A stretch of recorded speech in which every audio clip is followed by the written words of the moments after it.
Hey, Rick, stay with us.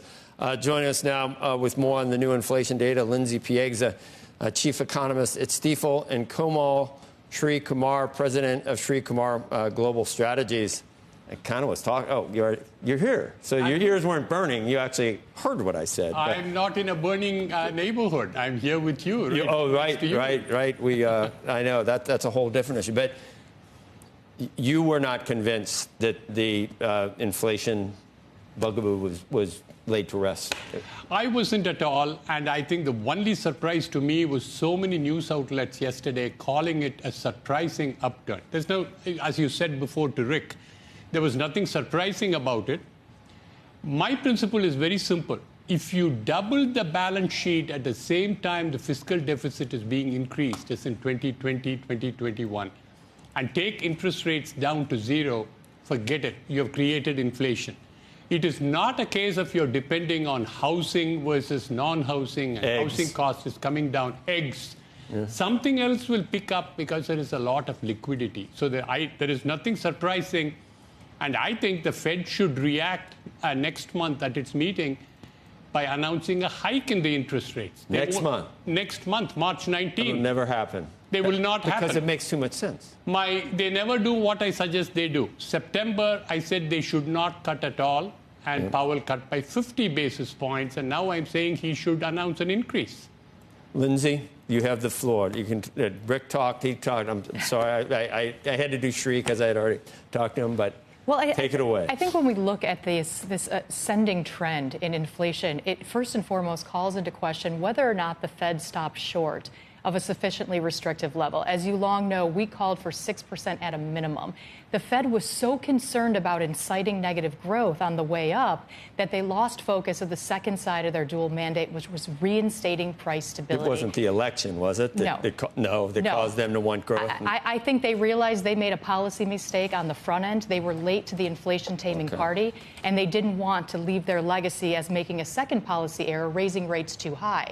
But in that concern, they did end up making a policy error.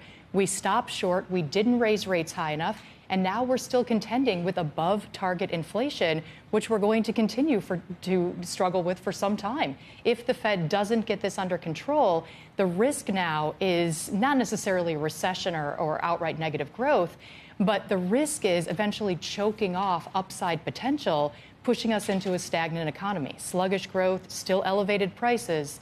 The very definition of stagflation. If tariffs are inflationary, and if deficit spending is inflationary, and we're going to extend the tax cuts maybe permanently, we were just talking about that. How is anything that you're hearing from the Trump administration going to help with what we already know is a problem? It's already a problem. Remember, tariffs in and of themselves are not necessarily inflationary. A one-time price hike lacks the upward momentum needed to incite inflationary pressures. But if you try and pass those prices on to consumers, if you try and do a line, it would. Correct. And then if we get into this back and forth, tit-for-tat, retaliatory relationship. But Joe's right. The inflation is there anything that's going to help? Is DOGE going to help? If we can find enough line items, if we can find enough areas to offset that expansion in other areas, that loss in revenue from other initiatives, then absolutely. Is it going to help the consumer at home?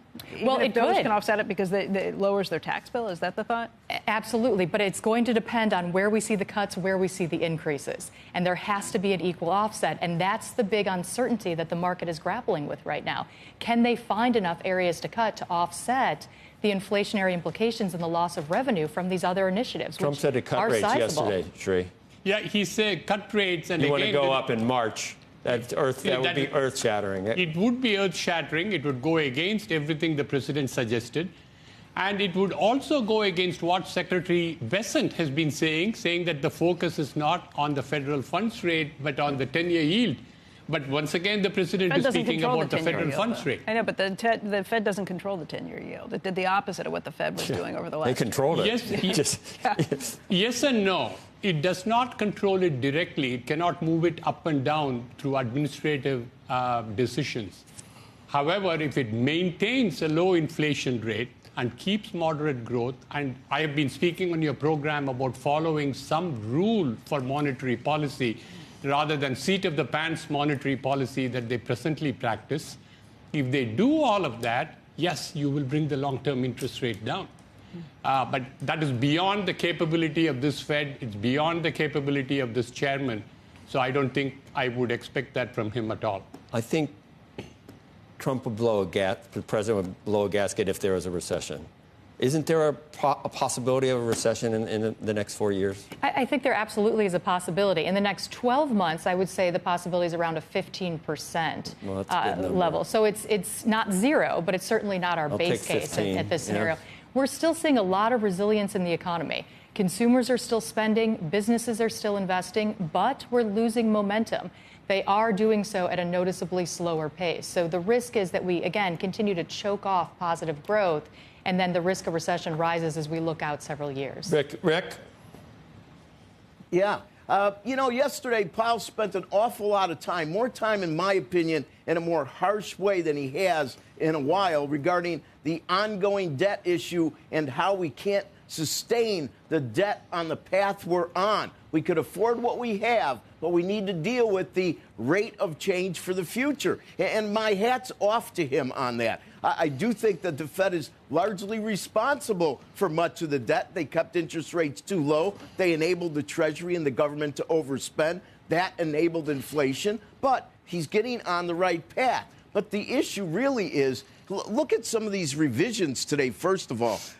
All of these revisions are significantly higher. I will go back and look at all the annualized revisions for PPI. My point here is that it really demonstrates that some of this inflation was really locked and loaded in a much deeper way than we originally envisioned, especially from a contemporary timeline over the last several months. And I think it's going to be very difficult for this administration to wring out some of this inflation. And as far as Doji and cutting things, I will continue to say my hat's off to Elon Musk and the president for giving it a good college try in the beginning here. But I continue to say that once the government gives a dollar, once that dollar is legislated, it is so difficult to extract it, even considering how much baseline spending is increased. And what I'm really saying here is that Powell should really enhance both parties to work closer together, because what I'm seeing from the Democratic Party is a lot of inertia on what the president was elected to do: